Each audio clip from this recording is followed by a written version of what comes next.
Hello out there everyone. My name is Chris, also known as CV, and welcome to my channel. Yes, this video is part 4, a series on beliefs, Catholic Christian beliefs, the basics of Catholic Christian beliefs. In this series, we'll be talking about us, humans, humankind, and our relationship with God. In the past 3 videos, a series, we covered God as the triune God, and then about God as creator, and then also the relationship between heaven and earth, and including angels. So again, in this series, in this video, we'll be talking about, human beings. And that said, let's go ahead and get started with that. Now, it does not take copious amounts of time and thought to conclude that human beings are the supreme species on this planet. But why humans? What makes us so special? The answer, God has made us so, through his divine plan. Here is why and how. As we know that God is goodness and love, and from that goodness and love, he created the universe and all life from nothing. God also desired an eternal family that could share in his glory and enjoy his creation to the fullest. Therefore, God created man, a both spiritual and bodily being, to connect with God, serve in his glory, appreciate all other creatures on earth, and tend to all aspects of earthly existence. This began with Adam, who not only represents the first human in creation, but was also the first bodily being with a soul.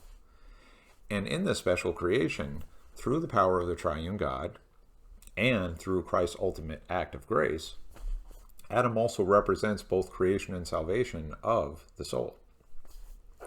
Adam, therefore, is the first Adam, given both a soul and bodily existence, and Jesus is the last Adam who offers grace to humanity.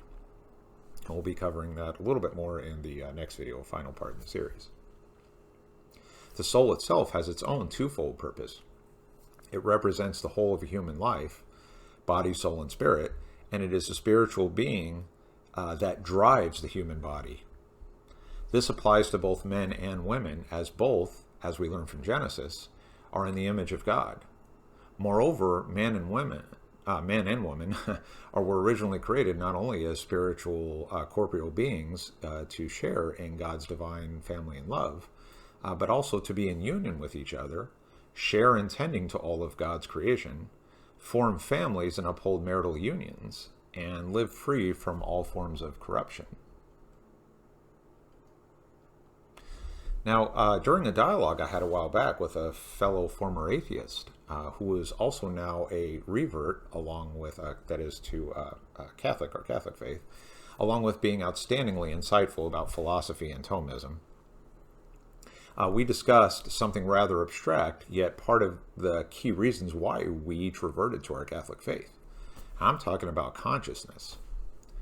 Now, while the psychology-based definition of consciousness deals with perception and awareness, it is also powerfully instrumental in how we shape our worldview, connect with morals, and bridge our human life to spiritual experiences and understanding our relationship with God and each other as beings with a soul. And although science has helped us understand that brain function has a role in helping produce consciousness, the how and why our human consciousness is deeply interested in the meaning of life and connecting with a higher power is still a mystery. That doesn't mean immediately leaping to the claim, yes, God exists.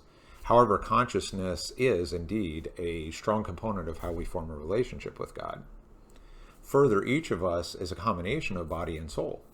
The soul spiritually animates life to the body, which then makes me wonder about the close relationship between the soul and consciousness, that perhaps consciousness is how we understand our soul. In the meantime, not only do I value having a soul, as we all should, for which we can form a relationship with God, but also that we have been offered salvation. While humankind fell from grace, we see that God does not hold back his grace. Rather, his Son, Jesus Christ, ensured our salvation, should we choose that. So, the typology of first Adam to last Adam is profound in itself, sort of mentioned briefly earlier. Yet it shows that God has never ceased to give us hope and have us share in his love and glory. So God is always looking out for us. Appreciate you watching this fourth part in the series. I have one more left, part 5, and that is a core part of the Christian belief, and that is the fall, humanity's fall from grace. I'll be covering that again briefly in that next video. For this video, please feel free to leave comments. Would love your feedback, comments on this video. You're also welcome to email me at trcatholic@gmail.com. Again, that is trcatholic@gmail.com. And until the next video, God bless.